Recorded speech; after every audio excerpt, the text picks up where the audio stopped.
전국 17개 시도가 모두 뚫렸고 확진자가 600명을 넘었습니다. 사망자도 6명이 나왔습니다. 대통령은 어제 오후에 위기경보를 심각 단계로 격상했습니다. 그러나 방역의 핵심인 중국인 입국 금지는 이번에도 빠졌습니다. 감염은 유입이라는 입구는 열어놓고 대책이라고 방역해봐야 밑빠진 독에 물 붓깁니다.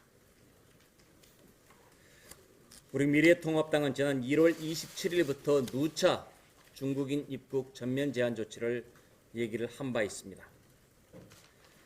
문재인 정부는 지난 2월 4일에야 겨우 후베이성 방문자만 입국 금지를 했을 뿐입니다. 그 사이에 후베이성 이외 지역에서 중국인과 중국 방문자들이 대거 우리나라로 들어왔습니다.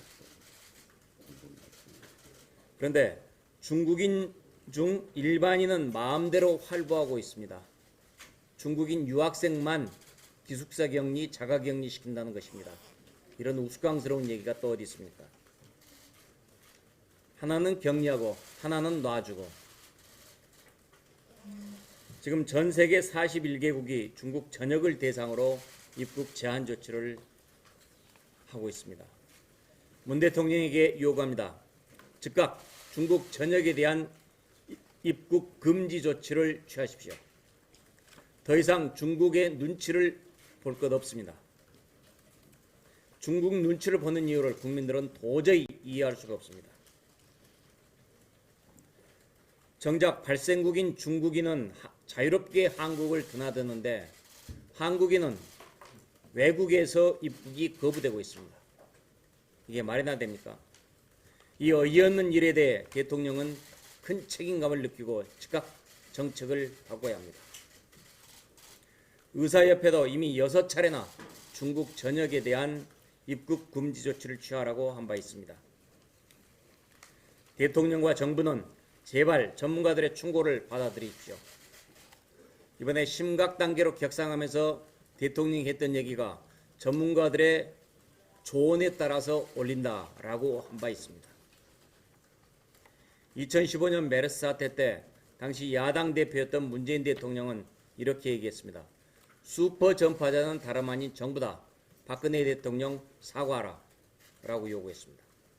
이번 사태의 슈퍼 전파자는 다름 아닌 문재인 정부입니다.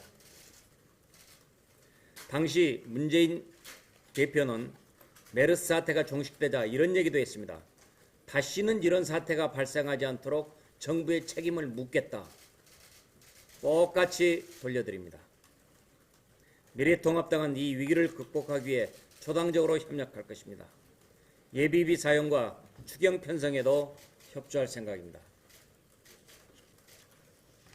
다만 재정의 원칙은 준수돼야 합니다.